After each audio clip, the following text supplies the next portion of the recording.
जब दरवाजा खुलता है तो अभिमन्यु के होश उड़ जाते हैं। वो देखता है कि कमरे के अंदर युग था, जो कि बेड के ऊपर पीठ के बल लेटकर सो रहा था। उसने अपने कपड़े भी चेंज नहीं किए थे, यहाँ तक कि जूते तक नहीं उतारे थे। वो जैसे आया था वैसे ही सो गया था। 10 डिग्री टेम्परेचर होने के बावजूद अभिमन्यु को पसीना आने लगा था। वो धीरे से अपने माथे का पसीना पोंछते हुए कहता है, इसका मतलब ये है कि यक्षिणी अपने कमरे से आजाद हो गई है और वो अभी इस वक्त इसी कमरे में है, युग के आसपास। अभिमन्यु को तो अभी भी अपनी आंखों पर यकीन नहीं हो रहा था कि यक्षिणी अपनी कैद से आजाद हो चुकी थी और इस वक्त युग के कमरे के अंदर थी। अभिमन्यु बड़ी हिम्मत करके अपना कदम आगे बढ़ाता है। जैसे ही अभिमन्यु युग के कमरे में अपना पहला कदम रखता है, टेम्परेचर -1 में चला जाता है। इंफ्रारेड थर्मोमीटर पर ग्रीन लाइट जलने लग जाती है। अचानक से वातावरण ठंडा होने के कारण अभिमन्यु के दांत गिटगिटाने लग जाते हैं। जैसे जैसे अभिमन्यु युग के पास जाते जा रहा था, टेम्परेचर माइनस में जा रहा था। युग के पास पहुंचने तक टेम्परेचर -10 हो गया था। कमरे के अंदर रखे सारे सामान पर धीरे धीरे बर्फ जमने लग गई थी। सिर्फ कमरे के अंदर रखे सामान पर ही नहीं, बल्कि युग के शरीर पर भी। युग के शर्ट की बटन अभी भी खुली हुई थी और उसके सीने पर भी बर्फ जमने लगी थी। अभिमन्यु अपने आसपास देखने लग जाता है और सोचने लगता है, ये सब हो क्या रहा है? ये मेरा कोई वहम है या फिर हकीकत? अभिमन्यु अपनी 2-3 बार आंखें मलता है, ये देखने कहीं ये उसका सपना तो नहीं। पर सब चीजें वैसी की वैसी ही थी जैसी उसे दिख रही थी। कुछ ही पल में युग की पूरी बॉडी बर्फ से ढक जाती है। अभिमन्यु कपकपाते हुए युग की बॉडी को छूने लग जाता है। जैसे वो उसकी बॉडी छूता है, अभिमन्यु को उसके शरीर में एक कपकपी सी महसूस होती है। उसका बदन गर्म होने लग जाता है और अगले ही पल वो धड़ाम से फर्श पर गिर जाता है। अभिमन्यु बेहोश हो जाता है। सुबह के 7 बज रहे थे और इस तरफ युग के बड़े पापा दिलीप के घर सभी अपने अपने काम में लग गए थे। जानकी अपने कमरे की झाड़ू लगा रही थी। अमोदिता भी वहीं पर थी, जो उस कमरे की ड्रेसिंग जमा दे रही थी। अमोदिता ड्रेसिंग की सफाई कर ही रही थी कि तभी उसकी नजर ड्रेसिंग के बगल में बने स्विच बोर्ड पर पड़ती है।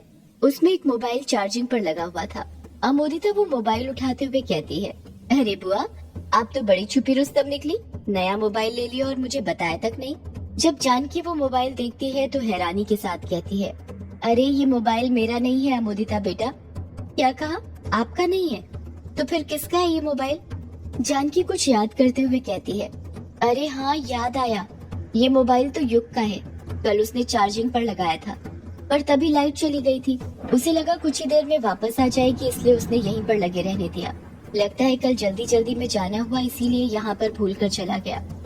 तो अब क्या करें बुआ जी इस मोबाइल का? जानकी अमोदिता के सवाल का कुछ जवाब देती उससे पहले ही वहाँ पर रजनी आ जाती है। रजनी ने उन दोनों की सारी बातें सुन ली थी। रजनी अमोदिता की तरफ तिरछी नजरें करते हुए कहती है, करना क्या है बेटा? तुझे ये मोबाइल युग को देकर आना है। वो बेचारा परेशान हो रहा होगा अपने मोबाइल के बिना। आजकल के बच्चों के दिन की शुरुआत मोबाइल से ही तो होती है ना। अमोदिता समझ जाती है कि उसकी माँ उसे ग्रेवयार्ड कोठी क्यों भेज रही थी, ताकि वो युग का बाल ला सके, उस पर काला जादू कर सके। जानकी अमोदिता को मना करते हुए कहती है, अरे रजनी, अमोदिता को क्यों परेशान कर रही हो? बेचारी अमोदिता कब जाएगी और कब युग को उसका मोबाइल देकर आएगी? बल्लू काका है ना, वो दे आएंगे युग को उसका मोबाइल। पर भाभी, बल्लू काका है कहाँ? वो तो सुबह सुबह ही बड़े भैया के साथ कहीं चले गए हैं और उनके साथ अमोदिता के पापा भी गए हैं। क्या कहा? सुबह सुबह ही निकल गए? पर कहाँ पर? पता नहीं भाभी, अब वो कहीं बताकर जाते हैं क्या? और मैं कहाँ उनसे कुछ पूछ सकती हूँ? पूछ लिया तो उल्टा मुझे खरी खोटी सुनाने लग जाते हैं। अमोदिता उन दोनों के बीच में ही बोल पड़ती है, तो फिर क्या करना है माँ? रजनी अमोदिता पर भिन्नाते हुए कहती है, फिर वही सवाल, क्या करना है? अरे कितनी बार बताऊं तुझे, एक ही बात बार बार समझानी पड़ती है क्या तुझे? बताया तो तुझे, ये मोबाइल युग बेटे को देकर आना है, समझी? अमोदिता डरते हुए कहती है, पर माँ वो ग्रेवयार्ड कोठी में। अमोदिता अपनी बात पूरी कर पाती उससे पहले ही रजनी उसे बीच में टोकते हुए कहती है, हाँ वहीं पर रहता है युग, ग्रेवयार्ड कोठी में। इसी बहाने उससे मिल भी लेना। और रात को जो कुछ हुआ उसके लिए वो क्या बोलते हैं इंग्लिश में? माफी को? सॉरी माँ। हाँ वही, समझी? सॉरी बोल देना। और सुन, रजनी अमोदिता को घूरते हुए कहती है, काम पूरा करके आना, खाली हाथ मत आना। अमोदिता रजनी को इशारा करते हुए कहती है, हाँ माँ, पूरा काम करके आऊंगी। इतना कहकर अमोदिता वहाँ से जाने लग जाती है।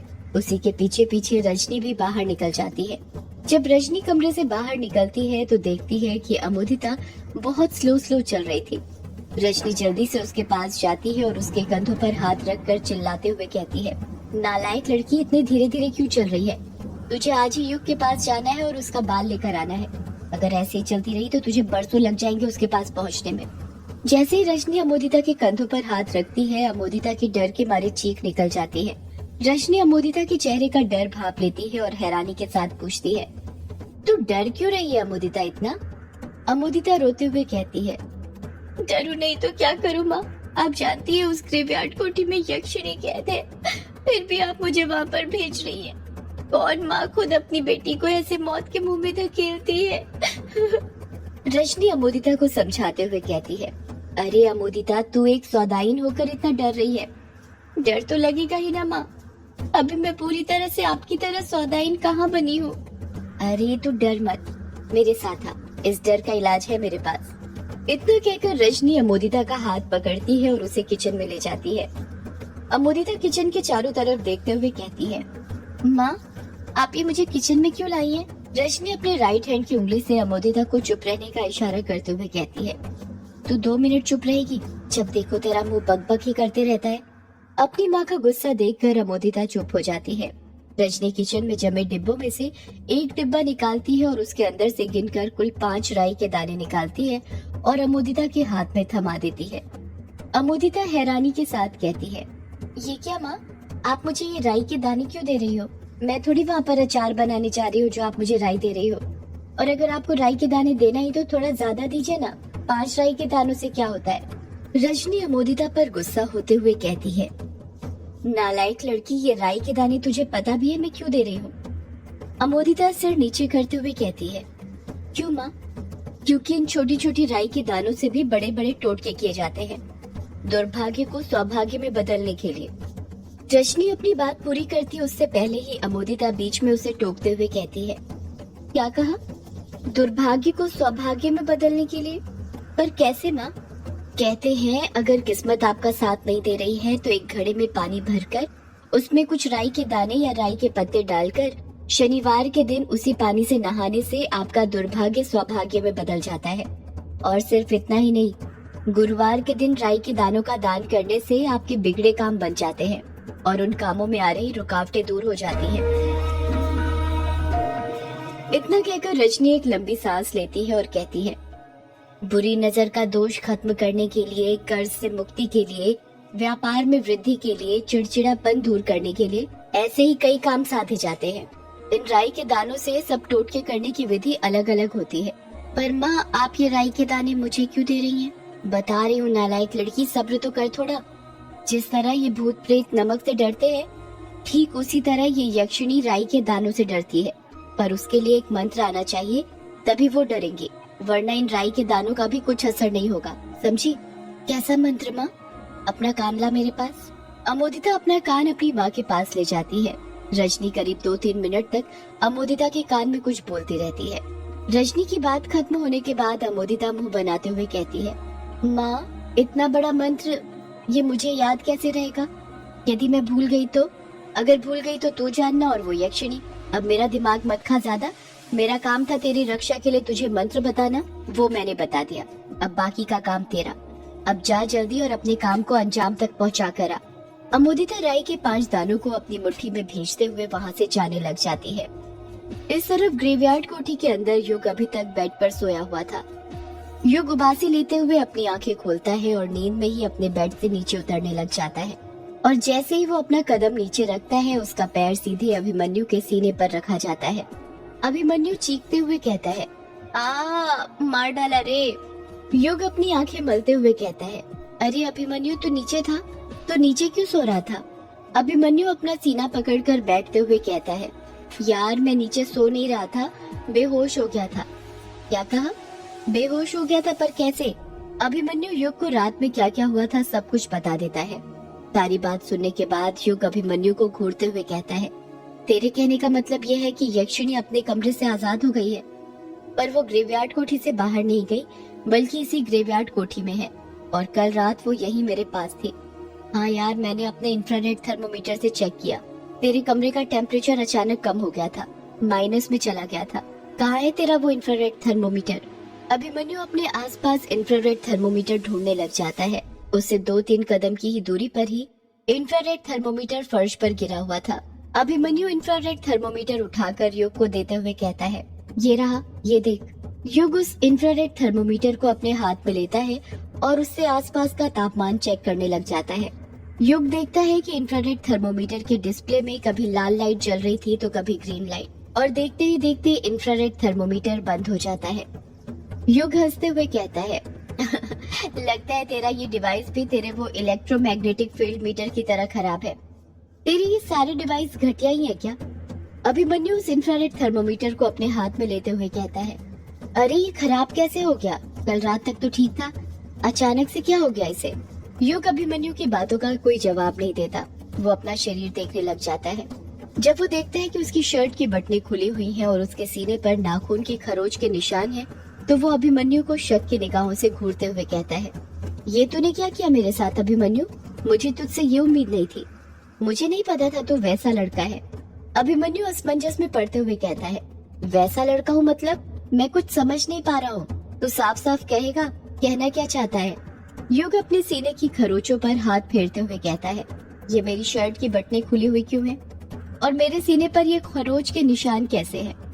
युग देख, जैसा तू समझ रहा है वैसा कुछ नहीं है। ये खरोच के निशान तो तू कल रात अपने साथ बाहर से ही लाया था और कल से तेरी शर्ट खुली हुई थी। इतना ही नहीं, कल तो तू हमें बेहोशी की हालत में मिला था, वो भी ये अपने ग्रेवयार्ड कोठी के दरवाजे के बाहर। युग अपना सिर पकड़ते हुए कहता है, क्या कहा? मैं बेहोश मिला था, वो भी दरवाजे के बाहर? हाँ युग, तू बताएगा कल रात तेरे साथ हुआ क्या था? युग याद करने लग जाता है कि उसके साथ रात में क्या हुआ था। वो याद करते हुए कहता है, यार कल रात ना मुझे रोंका मुझा घाट पर एक लड़की मिली थी। अभिमन्यु अपनी भौं को ऊपर नीचे करते हुए कहता है, क्या कहा? लड़की मिली थी? कौन थी वो लड़की? क्या नाम था उसका? यार कुछ तो नाम ही बताया था उसने, मुझे नाम याद नहीं आ रहा उसका, पर वो बहुत सुंदर थी, इतनी सुंदर कि मैं उसका चेहरा कभी नहीं भूल सकता। तुझे पता है, उसको देखकर मुझे शालिनी की याद आ गई थी। अभिमन्यु कुछ सोचते हुए कहता है, ये शालिनी वही है ना जिसके बारे में उस दिन तू मुझे बता रहा था, तेरी एक्स गर्लफ्रेंड? युग उदास मुंह बनाते हुए कहता है, हाँ भाई वही शालिनी। शालिनी के चले जाने के बाद आज तक मुझे कभी कोई लड़की पसंद नहीं आई, पर पता नहीं क्या जादू था उस लड़की में, मैं उसकी ओर खींचा चले जा रहा था। युग अपने दिमाग पर और जोर देता है और कहता है, उस लड़की ने मुझे नदी पार करवाई, फिर मैंने उसे पैसे दिए और फिर वो कमल के फूलों की खुशबू। अभिमन्यु बीच में ही युग को टोकते हुए कहता है, हाँ कल रात में भी तो ये कमल के फूल और लड़की के बारे में ही बड़बड़ाया जा रहा था। युग अपने दिमाग पर और जोर देने लग जाता है और कहता है, यार उस लड़की ने अपने जूड़े में ना कमल का फूल लगाया हुआ था, उसने मुझे वो दिया और जब मैंने उसकी खुशबू सूंघी तो उसके बाद पता नहीं मेरे साथ क्या हुआ, मुझे कुछ याद नहीं। मुझे तो ये भी याद नहीं कि कल रात मैंने तुम्हारे साथ बात तक की थी। युग की बातें सुनकर अभिमन्यु भौचक्का रह गया था। वो धीरे से कहता है, क्या कहा? उस लड़की ने अपने जूड़े में कमल का फूल लगाया हुआ था? हाँ यार, बड़ी अजीब बात लगती है ना। मैंने भी उससे यही पूछा था, उसने कहा उसे कमल के फूल पसंद थे। कोई और बात जो तूने नोटिस करी उस लड़की के बारे में? युग याद करने लग जाता है और उचकते हुए कहता है, हाँ जब वो मुझे मिली थी तो उसके आसपास बहुत सारे जुगनू मंडरा रहे थे। अभिमन्यु आंखें बड़ी करते हुए कहता है, तुझे पता है कल रात जब तू हमें दरवाजे के पास बेहोश पड़ा मिला था ना, तो तेरे पास भी बहुत सारे जुगनू मंडरा रहे थे। एक और बात, मैंने सुना है कि यक्षिणी को फूलों से बहुत लगाव होता है, हमेशा अपने पास ही रखती है। युग अभिमन्यु की बातें सुनकर दंग रह गया था। अभिमन्यु गहरी सांस लेते हुए कहता है, कहीं वो लड़की यक्षिणी तो नहीं थी? देख, तेरी शर्ट की बटनें भी खुली हुई हैं, नाखून से खरोचने के निशान भी हैं। उसने तेरे साथ कुछ किया तो नहीं?